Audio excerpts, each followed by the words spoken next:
buenos días a todos. En nombre de la Sociedad Nacional de Minería, Petróleo y Energía, les damos la más cordial bienvenida a nuestro evento de hoy, Desafíos de traducir la renta minera en desarrollo.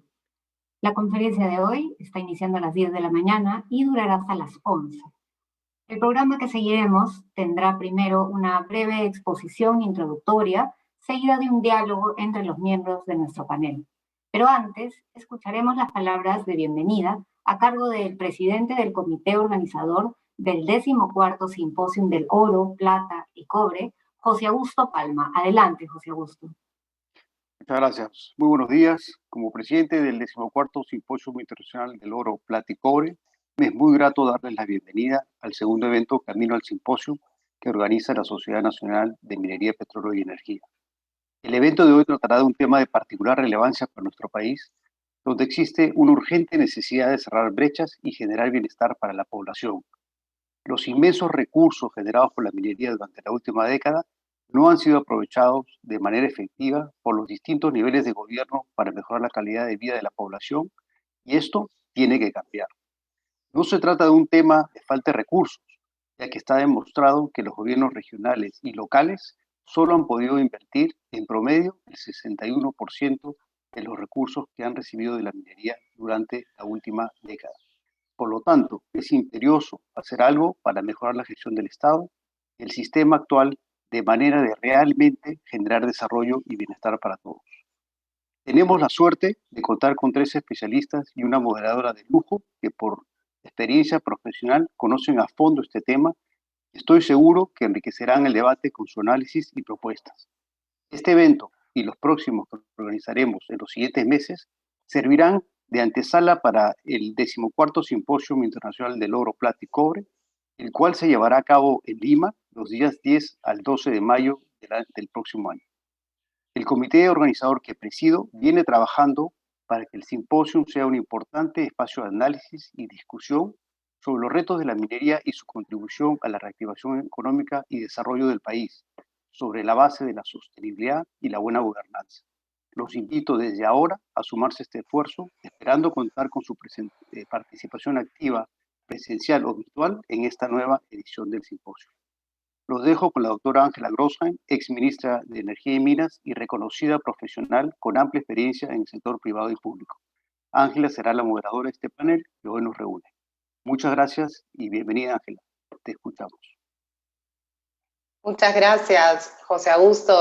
Quiero también agradecer a la Sociedad Nacional de Minería, Petróleo y Energía por invitarme a compartir esta mañana este diálogo con estos extraordinarios profesionales. Como bien señala José Augusto, el tema que nos reúne hoy es de suma importancia, el desafío de convertir la renta minera en desarrollo para los territorios.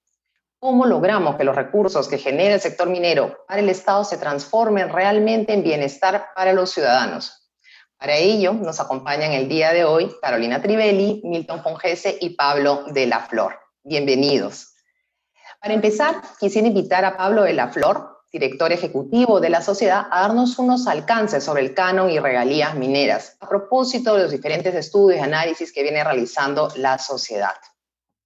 Pablo de la Flor estudió Ciencias Políticas y Sociología en la Universidad de Indiana Bloomington, una maestría en Relaciones Internacionales en la Universidad de Yale, otra maestría en Administración Pública en la Escuela de Gobierno John F. Kennedy y estudios de doctorado en Ciencia Política en la Universidad de Chicago.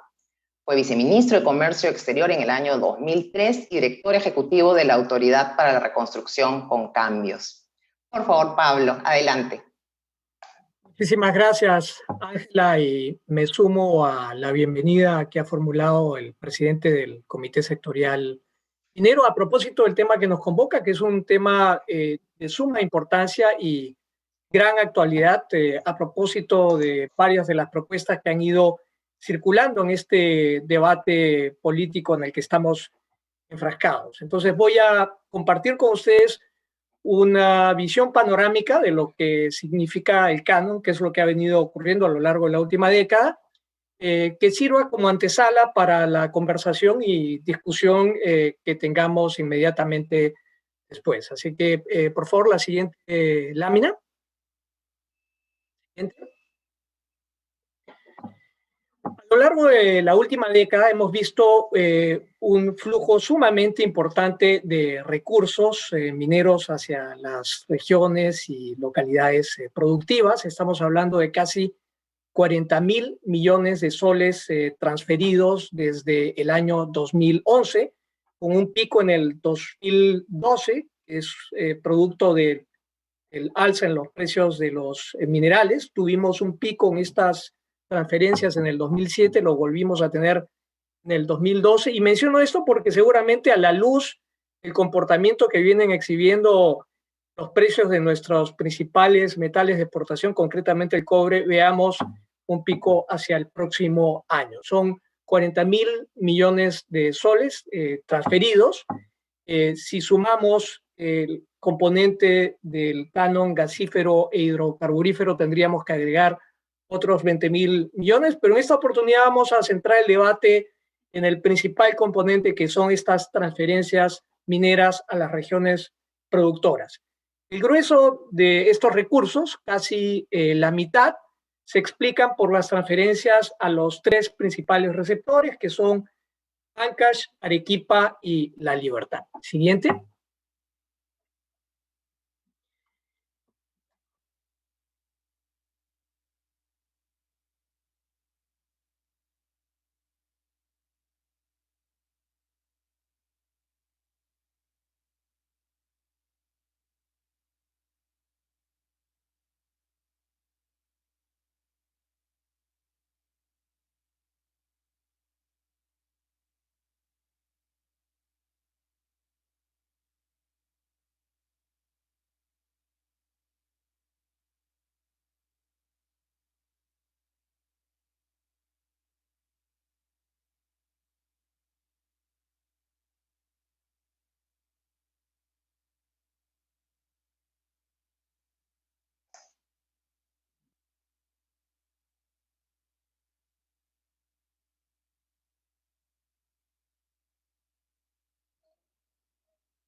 Disculpa, Pablo, no te estamos escuchando. ¿Puedes, por favor, revisar tu Perdón, audio? ahora sí.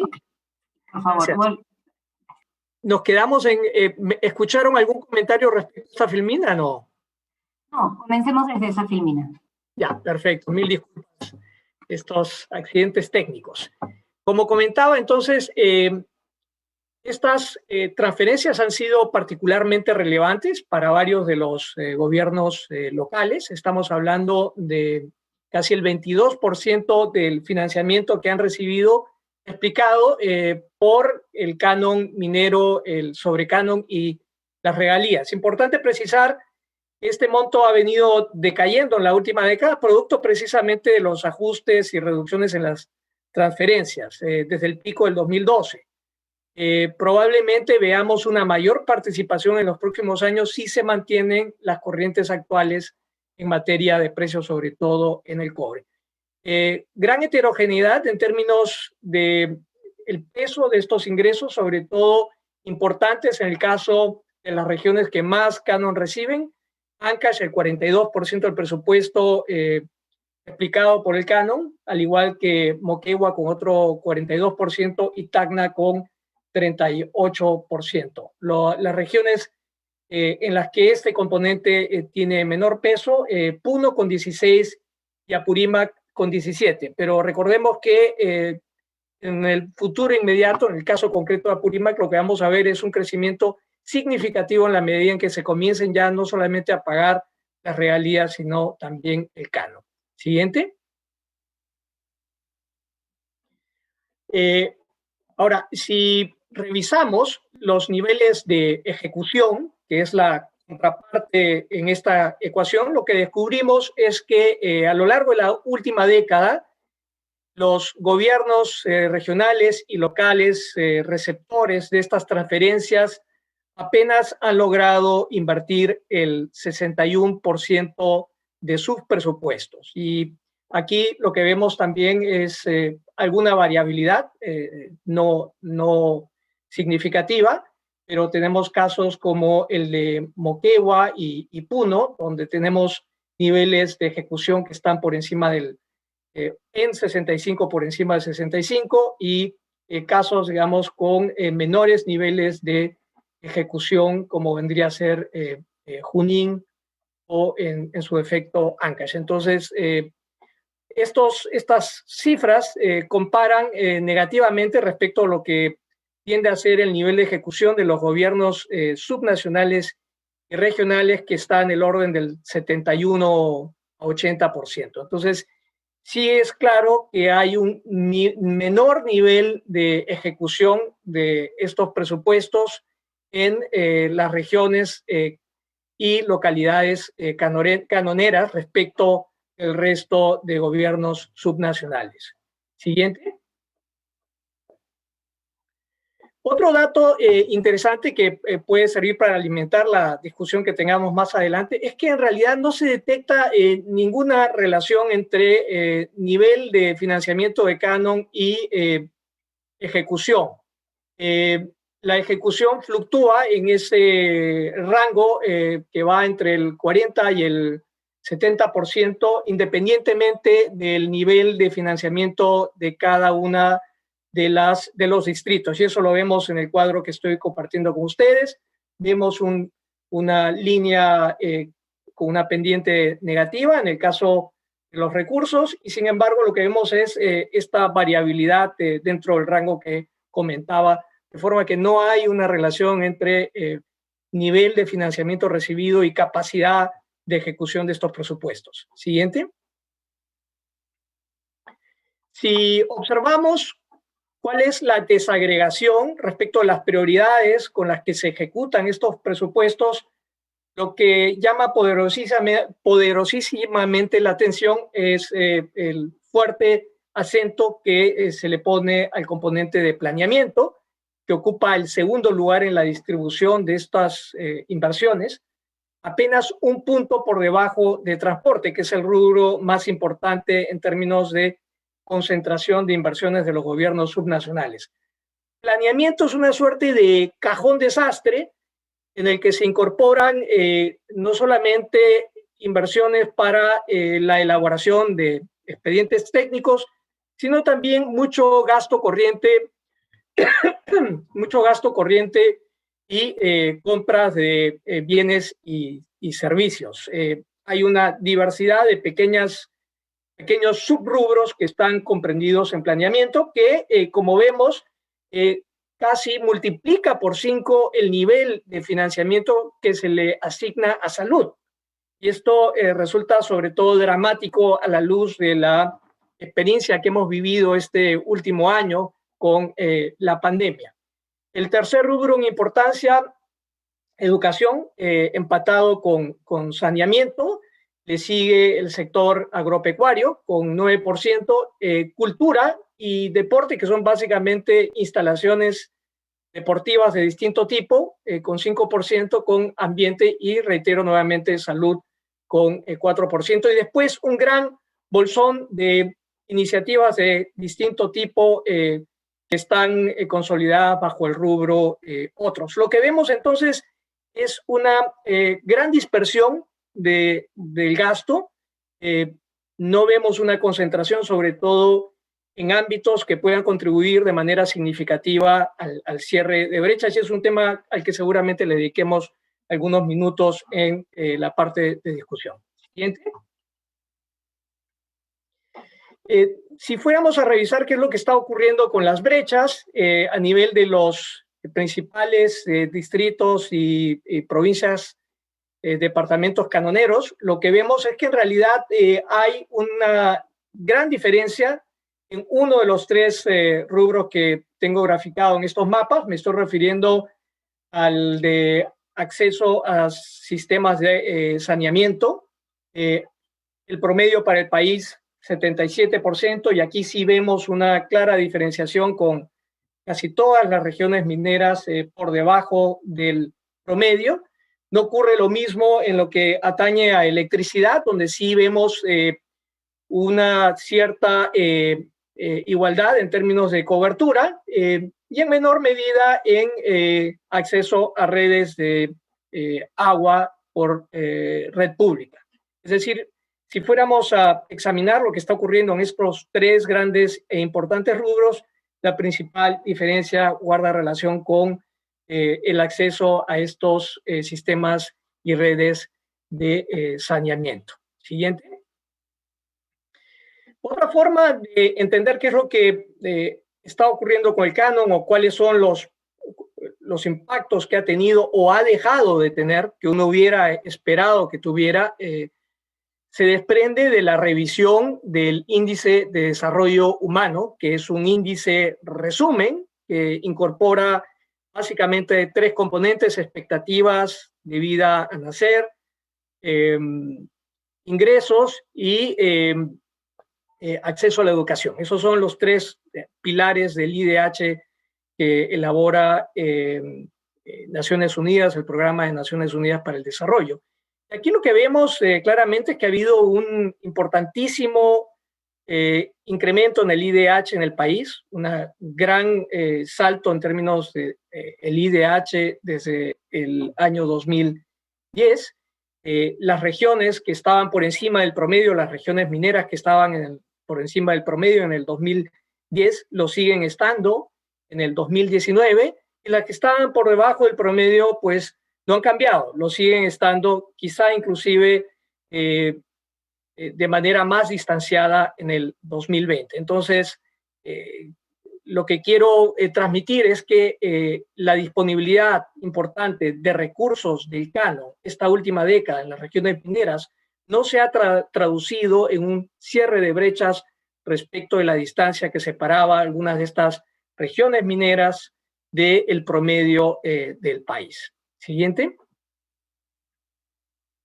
Para concluir y dar paso a la discusión, importante recordar que estamos frente a un importantísimo flujo de recursos que tiene el gran potencial de transformar la vida de muchos compatriotas. Lamentablemente, la experiencia del canon en la última década pues, nos permite concluir que el mismo necesita revisarse significativamente porque no ha logrado cubrir las expectativas y no está funcionando. Hay una falta de coincidencia y consistencia en el tiempo entre las necesidades que busca cubrir este mecanismo y los rubros priorizados por los gobiernos subnacionales en materia de prioridades de inversión. Desde ese punto de vista, nos parece fundamental ensayar distintas fórmulas y revisar este mecanismo a fin de asegurar de que el mismo pueda generar los impactos positivos para los que fue creado y que lamentablemente en este momento no se confirman. Y eso pasa, a nuestro entender, por ponerle el foco en tres elementos. En primer lugar, tener una mejor definición y priorización de los beneficiarios, y es un tema que vamos a conversar en extenso más adelante. Hay un clarísimo sesgo urbano, los alcaldes provinciales, distritales, prefieren en la asignación del gasto priorizar sobre todo los bolsones de apoyo político, y hay muy poco canon y muy poca inversión que llega a los centros poblados y comunidades que son precisamente las principales poblaciones alrededor de las unidades mineras. Además, creo que hay que tener un mejor esfuerzo para lograr cerrar brechas. Se ha conseguido en algunos casos, pero hay muchísimas brechas por cerrar, sobre todo en lo que atañe a educación, salud y acceso a sistemas de saneamiento, un tema al que aludí en la lámina anterior. Y un tema del que no hemos hablado y seguramente vamos a hablar más adelante, inyectarle una importante cuota de transparencia y permitir el seguimiento ciudadano de estas iniciativas para evitar los problemas de corrupción que hemos tenido y que lamentablemente en las regiones han marcado de manera significativa la implementación de proyectos con estos recursos. Dicho esto, pasamos a la discusión. Encantado de contestar cualquier pregunta que pueda surgir entonces. Gracias. Gracias, Ángela. Gracias, Pablo. Muy interesante exposición. Sobre todo me quedo con el tema de la calidad del gasto, que es un tema donde tenemos que focalizarnos muchísimo, así como tratar de que sea realmente rápida esta y no esperar años de años para que se pueda ejecutar, considerando que muchos de estos recursos se quedan estancados en cuentas bancarias. Quisiera presentar a nuestros panelistas antes de formular las preguntas para este diálogo.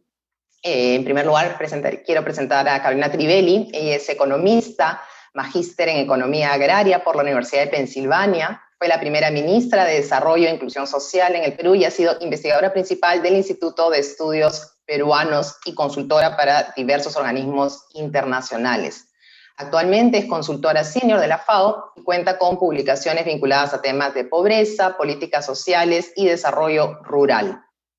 Milton Fongese, además de ser un gran amigo, es máster en Economía por la Universidad de Georgetown, licenciado y bachiller en Economía por la Universidad del Pacífico, ha sido ministro de 2 carteras, de Vivienda, Construcción y Saneamiento, y ministro de Agricultura y Riego. Además de miembro del Consejo Directivo, ha sido también director ejecutivo de Proinversión, gerente de proyecto en el Water and Sanitation Program del Banco Mundial, director general de la Dirección General de Programación Multianual del Sector Público del Ministerio de Economía y Finanzas, el que era SNIP, y experto en desarrollo agrícola de la CEPAL Naciones Unidas. Bienvenidos nuevamente. Bueno, luego de alrededor de 20 años de existencia de la ley de canon vigente y la exposición de Pablo, que nos ha hecho un breve diagnóstico de este uso del canon, que nos lleva a concluir que no estaríamos cumpliendo a cabalidad con los objetivos trazados para los cuales se creó el canon, o por lo menos no completo, ¿cuáles serían las principales modificaciones que deberíamos hacer? ¿Debería, por ejemplo, modificar su distribución? Me gustaría escuchar en esta oportunidad a Carolina y a Milton. Carolina, por favor. Gracias, Ángela. Gracias a la sociedad por la invitación. A ver, yo creo que hay bastante debate sobre si hay una mejor forma de asignar el canon entre las regiones, entre los niveles de gobierno, y seguramente podríamos encontrar sugerencias para mejorarlo. Creo que la pregunta es si la mejora en la distribución cambiaría sustantivamente los resultados que ha presentado Pablo. Y tengo la sospecha que no.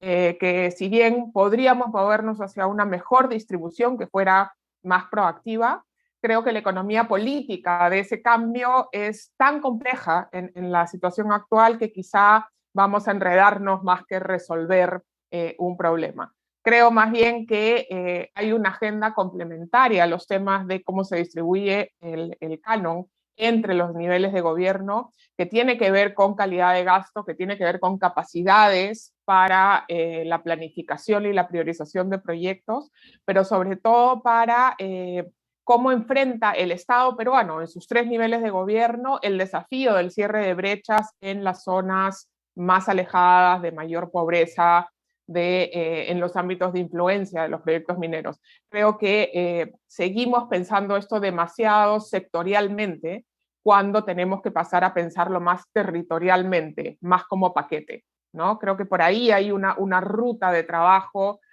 con un potencial de hacer más efectivo y eficiente el uso de estos recursos, no solo en el tiempo, sino en función de los resultados que se quiere lograr con ellos. Gracias, Carolina. Milton, ¿qué nos comentas al respecto?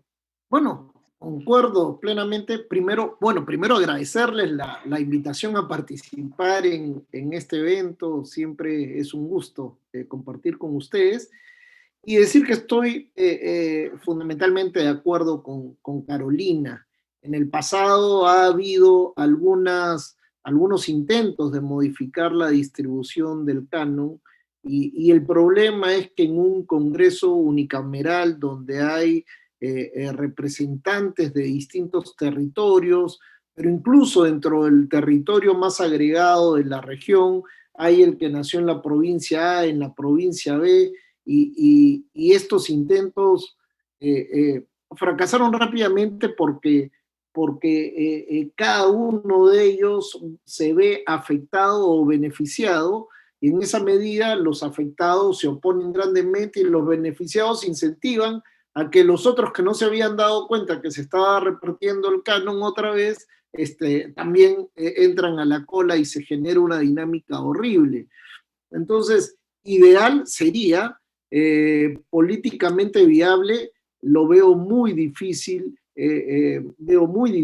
salirse del status quo.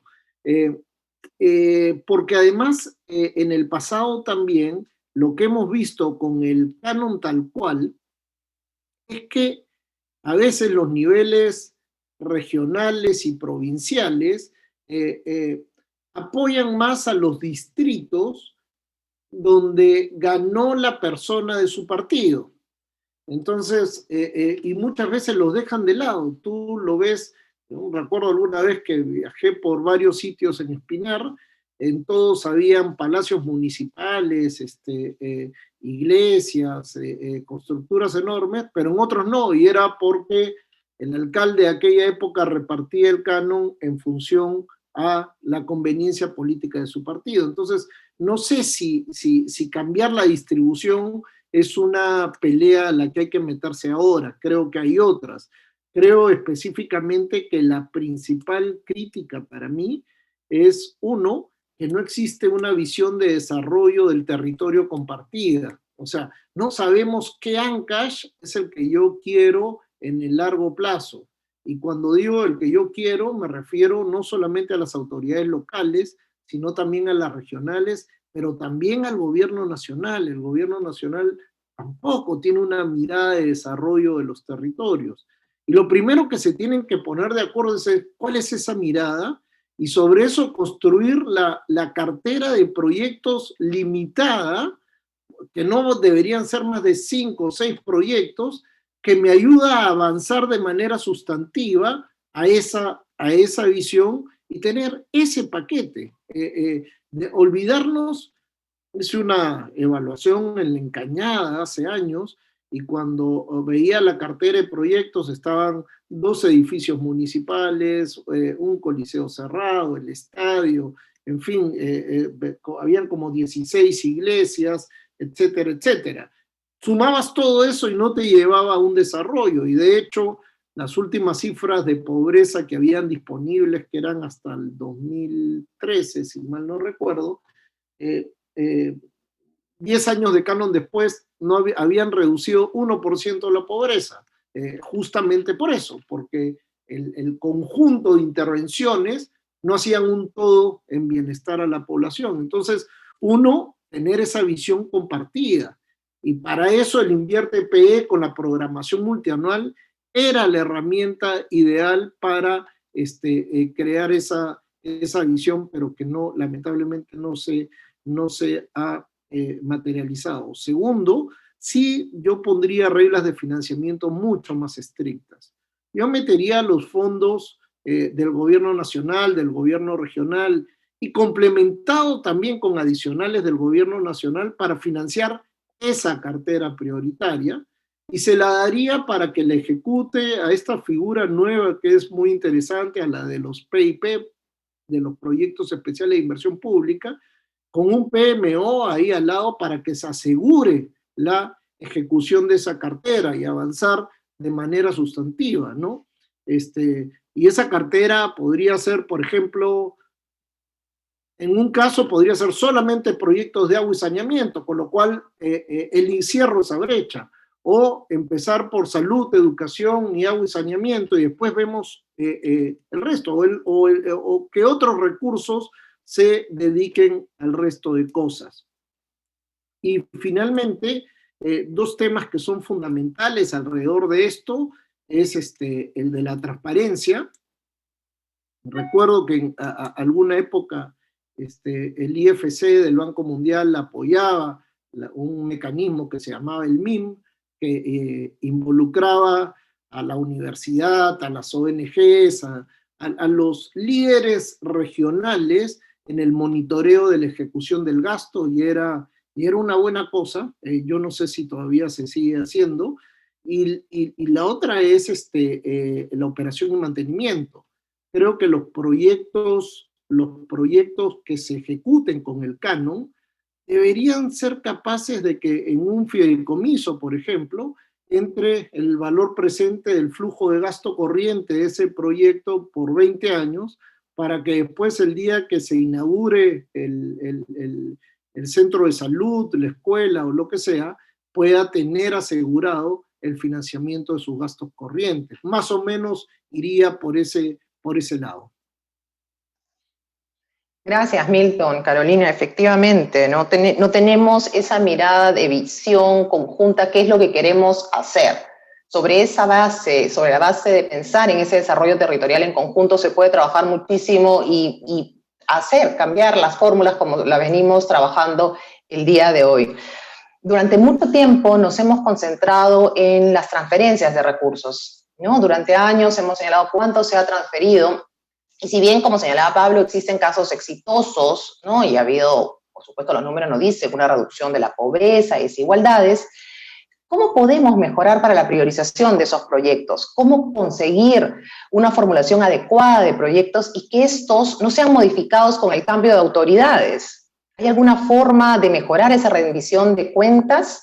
Me gustaría que esa pregunta nos la absuelva Pablo y Carolina. Pablo, comenzamos contigo. Sí, que hay un espacio, digamos, importante para explorar mejoras sin entrar en esta discusión que me parece políticamente inviable. Yo creo que va a ser muy difícil que logremos, como señalaban Carolina y Milton, rediseñar la fórmula. La fórmula es un juego de suma cero. Lo que alguien pierde lo ganará otro y eso va a generar unos obstáculos que realmente hacen inviable cualquier intento que además ya se ha ensayado en el pasado de reformulación de este algoritmo para la distribución. No obstante, sí me parece que hay cosas muy puntuales que podemos hacer con resultados, yo esperaría, significativos en el corto plazo. Y quiero mencionar dos puntualmente. La primera es el canon condicional y la segunda es el canon comunal. El canon condicional básicamente lo que buscaría es tener un esquema de priorización de proyectos que le ponga el acento sobre todo aquellas brechas que queremos cerrar de manera inmediata. Es una forma de ver el canon en la que la autoridad va ganando grados de libertad para priorizar otros gastos, otras inversiones, en la medida en que demostradamente pueda registrar cierres en las brechas que se decida priorizar. Puede ser, por ejemplo, acceso a sistemas de saneamiento. Se establecen cuáles son las metas y se ponen los candados de forma tal que la inversión deba priorizar ese cierre de brechas, y en la medida en que demostradamente se vaya mostrando que se avanza en el cierre de brechas, el alcalde o el gobernador va adquiriendo los grados de libertad que le permitan destinar recursos a otros rubros, como puede ser cultura, que no es otra cosa en realidad que deportes. Buena parte de la inversión en el rubro de cultura es deportes, son construcción de estadios y demás. Entonces creo que el canon condicional es una forma sencilla y relativamente rápida de alinear incentivos para lograr estos objetivos que creo que todos concordamos deben ser el norte en la ejecución de los proyectos. Un segundo mecanismo que me parece puede resultar bastante útil es el canon comunal. Y no es que esté pensando en un nuevo canon, sino que ya en la actualidad la normativa establece que los gobiernos locales deban destinar el 30% de su presupuesto en obras que beneficien a las comunidades, algo que en la práctica no se da, no se está haciendo, y hay una serie de problemas de carácter legal, normativo, para que eso no se esté dando y tampoco se supervise o se fiscalice. Esta es una idea que ha estado dando vueltas ya una buena temporada. Hay experiencias muy exitosas con los núcleos ejecutores constituidos por las propias comunidades. Aquí habría que hacer extensivo el concepto en realidad para incluir a centros poblados, pero lo que se buscaría es revertir el actual sesgo en la asignación de prioridades, que básicamente le pone el acento a las poblaciones que están en los cascos urbanos en desmedro de los bolsones poblacionales que están más alejados de donde está el poder político. Entonces, una forma de superar esa situación es pensando en este canon condicional, por un lado, y por otro lado el canon comunal, que no es otra cosa que la transferencia de recursos para la ejecución por parte de los centros poblados y la comunidad a través de los núcleos ejecutores, con cargo a que estas obras, una vez terminadas, puedan ser entregadas a la municipalidad, que tendría la responsabilidad de supervisar la ejecución y brindar la asistencia técnica. Entonces, digamos, dos propuestas tangibles, concretas, que no pasan por rediseñar el algoritmo de distribución del canon, que creo podrían tener efectos significativos en el corto plazo.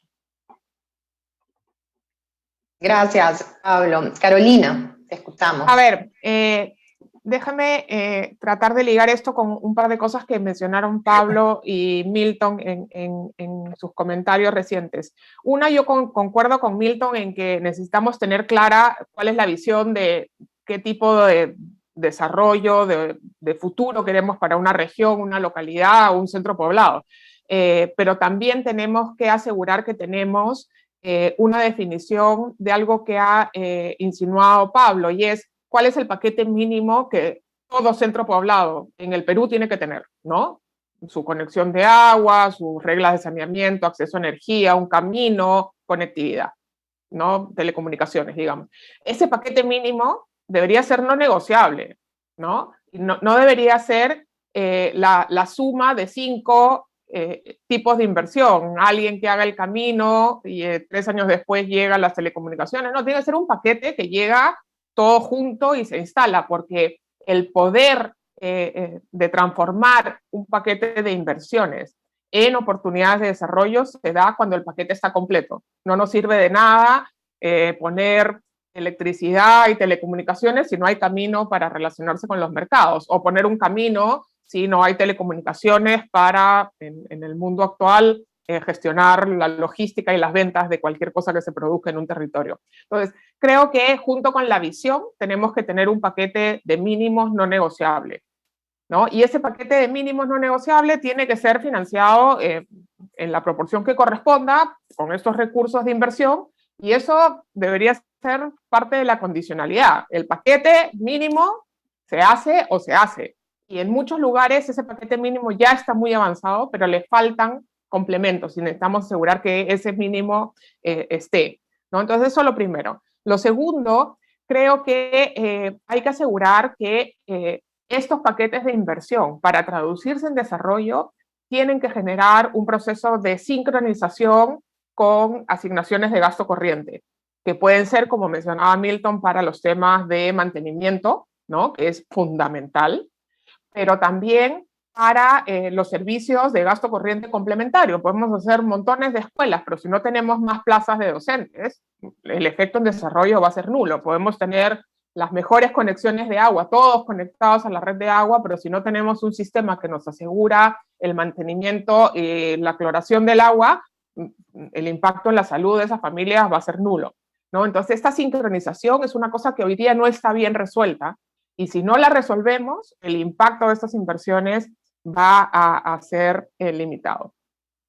Y lo tercero, que tiene que ver con lo que mencionaba Pablo de los núcleos ejecutores, el canon, yo creo que aquí tenemos que tener una discusión mucho más profunda de cómo asegurar que hayan los incentivos para que las autoridades locales y regionales inviertan en las comunidades más alejadas, porque en nuestro propio discurso, ¿no? Si hablamos de los miles de millones de soles que se transfieren, ¿no? Y que no se ejecutan, en la medida que movamos proyectos hacia las zonas más rurales, más alejadas, los proyectos son más chiquitos, se demoran más, ¿no? Son más costosos por unidad de producto, ¿no? Que se logra, porque todo es más complejo en esas zonas, ¿no? Y entonces el incentivo nunca está en ir hacia allá, y tenemos que asegurar que podemos contrarrestar esos incentivos.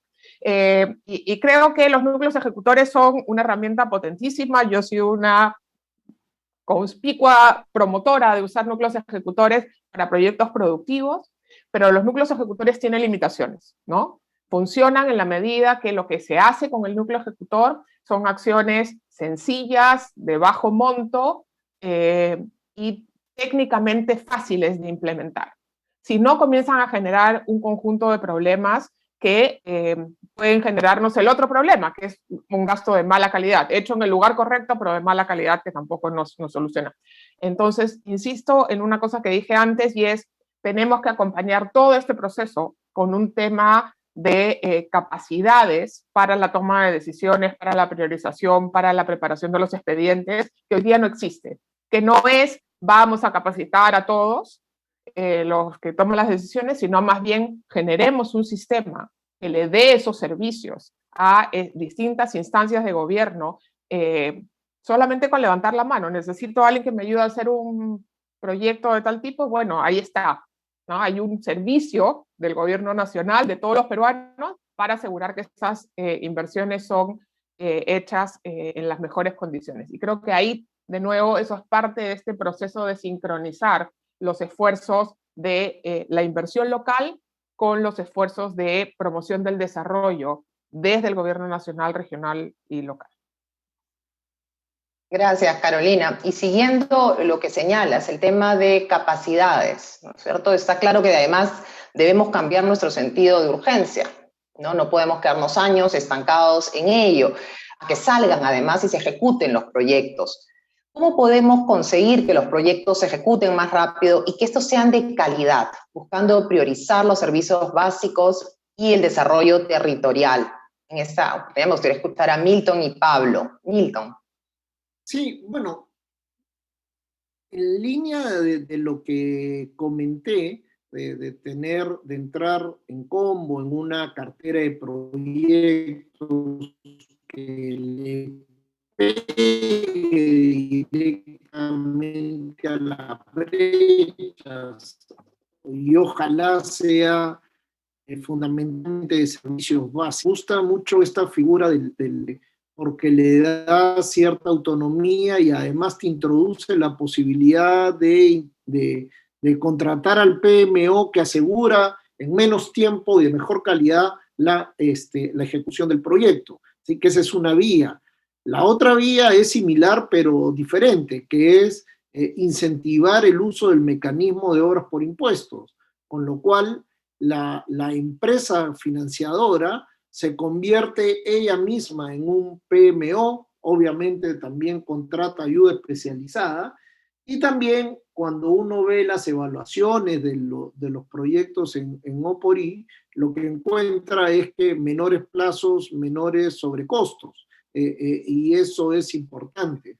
Y una tercera vía, que es una vía ya más pública estatal, es que el Estado no ha generado el mecanismo permanente de capacitación y asistencia técnica para los ejecutores subnacionales. Generalmente había el Conecto MEF y los consultores que contrata el MEF y los manda así como apóstoles a evangelizar, pero ese impacto depende mucho de presupuestos temporales y muchas veces al principio había más calidad y poco a poco fue decreciendo esa calidad. Mi apuesta hace tiempo, alguna vez hace más de 10 años, fue por crear capacidades locales. En lugar que el MEF envíe 5 personas a la región Ancash, 5 personas a la región Tacna, etcétera, haga convenios con las facultades de economía o de ingeniería de las universidades locales, de forma que inicialmente voy de la mano con los profesores de estas facultades y de paso los voy capacitando también para que si el día que yo me voy porque se me acaba el presupuesto, dejo ahí localmente y además voy alimentando a los profesores para que también le enseñen a sus chicos que después van a ser contratados en la municipalidad a cómo enfrentar estos temas en el mundo real. De forma que voy ayudando a crear las capacidades locales, ¿no? Entonces, ahí tienes tres posibilidades. Gracias, Milton. Pablo, continuamos Sí, contigo. gracias, Ángela. Muy interesante estas reflexiones y la pregunta que planteas. Creo que hemos tenido una gran cantidad de experiencias en materia de construcción de capacidades o intento de construcción de capacidades, y coincido con Milton en esto. Es vital poder instalar esas capacidades de gestión en los gobiernos locales y los gobiernos regionales a fin de poder aprovechar estas oportunidades que el canon nos da. Pero es sumamente difícil hacerlo habida cuenta de las restricciones que el propio entorno de la gestión pública plantea. Y lo sé de manera directa porque he estado involucrado en varios proyectos que buscaban precisamente generar esas capacidades. Y claro, lo que terminó ocurriendo es que una vez que un funcionario se capacita, esa capacitación se convierte en una suerte de pasaporte para buscar mejores oportunidades laborales en otro lugar. Entonces, si no abordamos de manera integral la problemática de la gestión pública y construimos una carrera de gestión pública con un sistema adecuado de recompensas e incentivos, difícilmente vamos a poder construir en base a estos esfuerzos que, como digo, han sido múltiples y no necesariamente exitosos. Es muy importante que no perdamos de vista el contexto general de la administración pública. Si nosotros comenzamos a revisar cuáles son los sueldos, por ejemplo, de los gerentes generales en varias de estas municipalidades que manejan mucho más recursos, inmensamente más significativos que muchas empresas privadas, lo que vemos es que hay un abismo en términos de condiciones laborales. Creo que ahí, digamos, hace falta repensar un poco el esquema remunerativo en el sector público, sobre todo para estos puestos claves en municipios que manejan tantos recursos como aquellos que reciben el canon, ¿no? Otro tema importante que me parece redundaría en un apalancamiento, un mejor apalancamiento de los recursos, creo que guarda relación con la necesidad de adecuar el canon a la ley de Invierte PE. O sea, hay flexibilidades en Invierte PE que no necesariamente son extensibles al canon, y eso pasa por hacer permanente en el tiempo la posibilidad de la inversión de no proyectos como optimización, modernización, rehabilitación, ampliaciones marginales, temas en los que en la actualidad, digamos, es difícil asignar recursos usando la vía del canon. Otro ámbito donde sí hay algunas oportunidades importantes también de mejora tiene que ver con la simplificación de la programación y formulación, sobre todo para proyectos estandarizados. Recordemos que en Invierte PE está la figura del proyecto estandarizado que requiere únicamente ficha técnica, ¿no? Y cuya elaboración puede además ser implementada con los propios recursos del canon. Entonces creo que ahí hay una oportunidad importante de homogenizar el sistema de forma tal que estas flexibilidades incorporadas en Invierte PE sean extensibles de manera permanente a los gobiernos subnacionales para el uso del canon. Milton, en su primera intervención, se refirió además a dos temas que para mí son fundamentales como rutas para mejorar la ejecución. Y esos tienen que ver con la adopción de nuevos mecanismos de tercerización, sobre todo en la gestión de proyectos que entrañan algún nivel de complejidad, ¿no? Y que muchas veces terminan trabados en los gobiernos locales y los gobiernos regionales. El mecanismo de ejecución y contratación similar al de los panamericanos, vía gobierno a gobierno. Es una fórmula que resulta imperfecta, pero debiéramos explorarla en tanto no hagamos una revisión más integral que permita agilizar los procesos de gestión pública de recursos. La contratación los PMOs. Ha funcionado, viene funcionando de manera bastante efectiva en los proyectos que han adoptado estas dos modalidades de contratación y ejecución.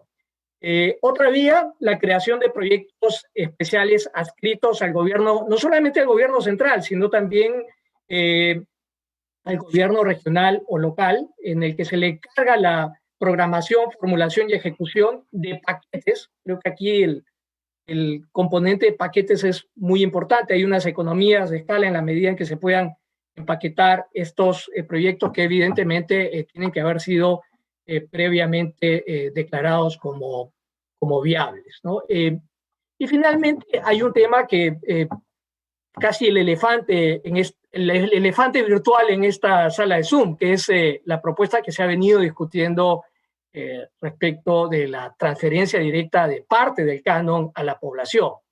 No tenemos los detalles, pero es una opción que amerita ser valorada con cuidado en la medida en que pueda traducirse en mejoras significativas con controles y topes y otros elementos en la calidad de vida de mucha gente. Y estamos viendo que el nivel de ejecución es de apenas 61%. Lo que queremos es repensar, o lo que debemos hacer es repensar la integralidad del mecanismo. Y creo que la opción que se está discutiendo, que está planteada en el debate sobre la transferencia directa, tiene algunos méritos que deben ser valorados, evidentemente en la medida en que conozcamos los detalles o podamos trabajar los detalles, porque de lo contrario podemos también, a pesar de las mejores intenciones, generar situaciones extremas con incentivos perversos para la movilidad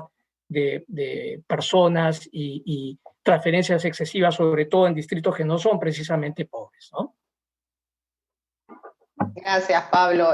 Recojo además un tema que has mencionado, que es el tema de los funcionarios públicos y lo complejo que es trabajar en el sector público. Los cuatro hemos trabajado en el sector público y sabemos que se quieren hacer muchas veces muchas cosas y es muy difícil dentro del aparato estatal. Ello no quiere decir que no sea imposible, ¿no? Pero hay muchos aspectos ahí también a mejorar. Bueno, estamos ya un poco contra el tiempo, pero quisiera también unas reflexiones finales de ustedes, de los tres en realidad. El día de hoy has puesto el contexto político, Pablo. Se dice que hemos perdido la confianza como sociedad, pero necesitamos trabajar más que nunca de manera colaborativa. En ese sentido, ¿cuál debería ser el rol de las instituciones públicas, de la ciudadanía, de las empresas, la academia, para aportar en este cierre de brechas y el desarrollo de las regiones de una manera más organizada? Milton, tus palabras. Mira, es un reto muy complejo, se ve muy simple, pero a la vez es muy complejo. ¿Cómo hacemos para que todos los actores, la sociedad civil, la empresa, la comunidad, el Estado que suena unitario, pero en realidad es el gobierno nacional con múltiples instancias y múltiples miradas, etcétera, etcétera, el gobierno regional, el gobierno provincial, el gobierno distrital, que todos estén de acuerdo, es bien difícil y yo insisto en la necesidad de construir esa mirada de desarrollo conjunto. Primero ponernos de acuerdo en eso. Como dijo Pablo, los colombianos alguna vez hace años, recuerdo que en su ley de regalía te decían: tú no me gastas tu plata de inversión hasta que no cierres tu brecha de agua y saneamiento de calidad. Y si no terminas, ¿y por qué agua y saneamiento? No sé, ellos lo definieron, pero hicieron eso.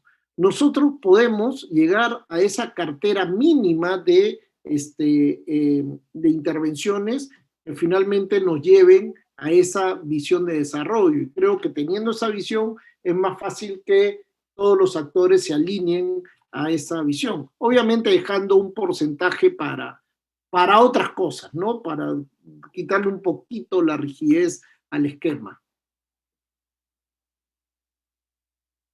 Gracias, Milton. Carolina, tus palabras.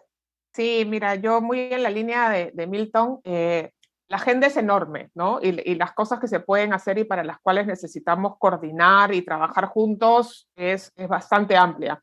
Y creo que aquí lo que hay que hacer es tomar acción sobre comenzar por lo fácil, ¿no? Por aquello en lo que sí estamos de acuerdo todos. Yo creo que si bien podemos tener mucho más espacio para discutir la visión más amplia del tipo de desarrollo que queremos para cada región, localidad, centro poblado, tenemos bastante acuerdo entre el sector público y sus distintos niveles, en la academia, en las empresas, de cuál es este paquete mínimo que todos requerimos, ¿no? Sin el cual no va a haber desarrollo. Incluso si hacemos todo lo más bien, sin un paquete mínimo de infraestructura y servicios básicos de calidad, no vamos a lograr avanzar. Entonces comenzaría centrándome en eso. ¿Por qué no discutimos realmente cuáles son las estrategias y los mecanismos con el Estado que tenemos, con los recursos que tenemos, con las dificultades que ya conocemos, para asegurar que haya un avance hacia el logro de estos mínimos, de este paquete mínimo en X% de los centros poblados del Perú? Eso es una cosa que sí se puede lograr con un acuerdo amplio, porque todos estaremos de acuerdo en que sin agua segura no va a haber mejoras en la salud de los niños, ni vamos a ser eficientes en la lucha contra la anemia, la desnutrición, ni los niños van a aprender a leer más.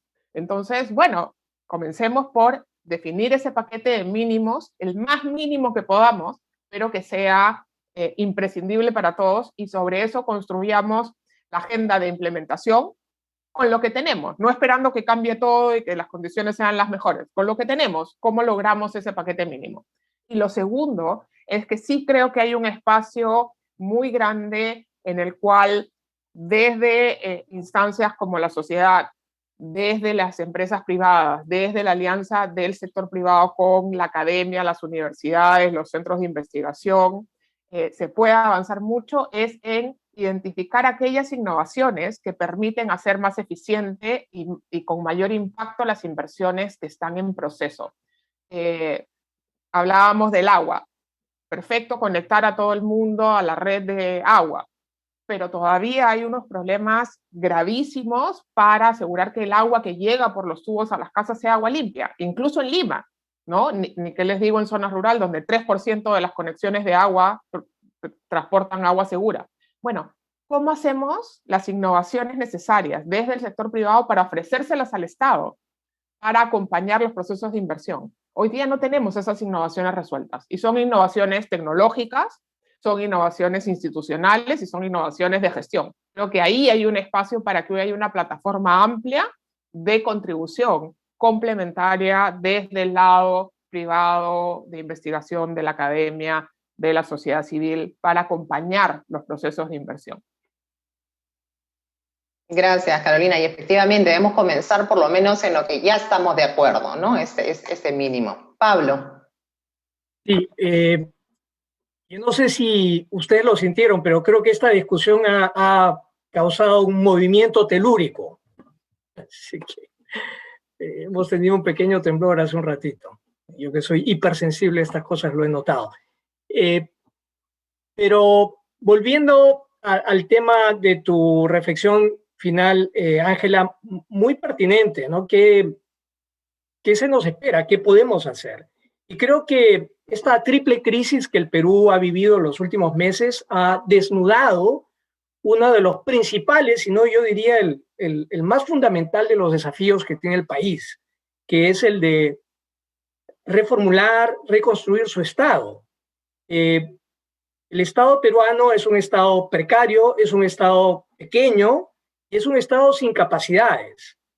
Y eso ha quedado demostrado no solamente en la pandemia, sino que hay una serie de indicios e indicadores que nos dan muestra de ello. Y creo que ahí tenemos un desafío que nos une a todos, cómo construir un mejor Estado, un Estado capaz de tener estas intervenciones que nos permitan el cierre mínimo de esas brechas que son el piso indispensable para cualquier proyección de vida digna. Y creo que ese es un desafío que tenemos como país y es un desafío que esta pandemia ha revelado de manera dramática. La discusión del canon no es sino reflejo de eso.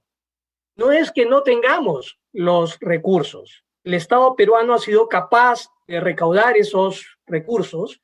El problema en realidad es cómo ejecutamos mejor y cómo hacemos que esa riqueza de nuestro subsuelo se convierta en desarrollo sostenible y bienestar para todos los peruanos. Creo que tenemos una ruta por delante que es compleja, pero hay una coincidencia en torno a algunos principios que creo pueden ayudarnos a articular ese proceso de transformación que necesitamos para lograr esas mejoras en la calidad de vida que todos los peruanos queremos. Yo lo dejaría ahí. Muchas gracias.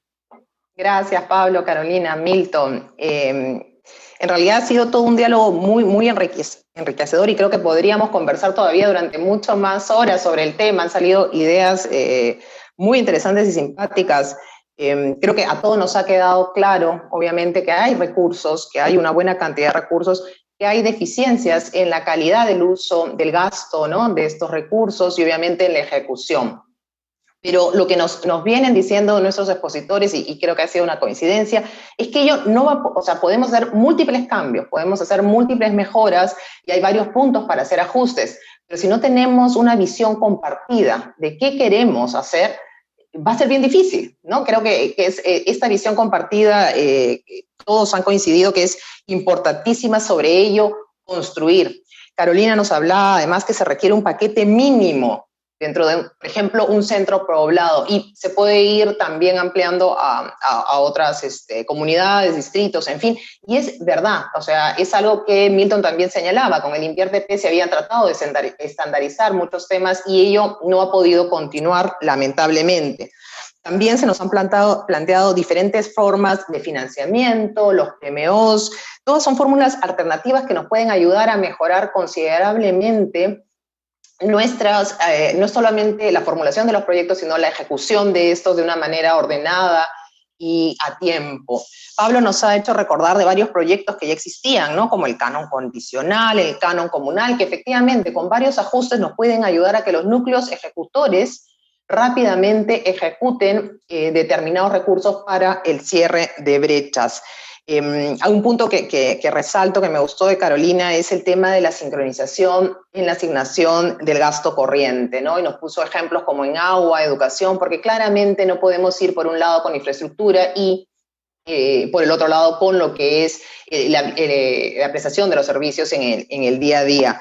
Y claro, o sea, todos han señalado que efectivamente es un reto muy complejo, pero creo que el Estado peruano no puede solo, ¿no? Todos tenemos que de alguna manera, desde donde nos encontremos, tratar de contribuir en este cierre de brechas y el desarrollo de nuestro país, en general buscando el bienestar de la población y poniendo al individuo en el centro de todas nuestras actividades. Nuevamente, muchísimas gracias a nuestros panelistas. Antes de finalizar nuestro encuentro, les pedimos a todos los asistentes que se tomen un tiempo para la encuesta que les será enviada a sus respectivos correos electrónicos. Sus respuestas nos serán de mucha ayuda para plantear la temática del siguiente encuentro, así que contamos con todos ustedes. Muchas gracias a todos por acompañarnos el día de hoy en el segundo encuentro Camino al Simposio Internacional del Oro, Plata y Cobre. Buenos días. Adiós.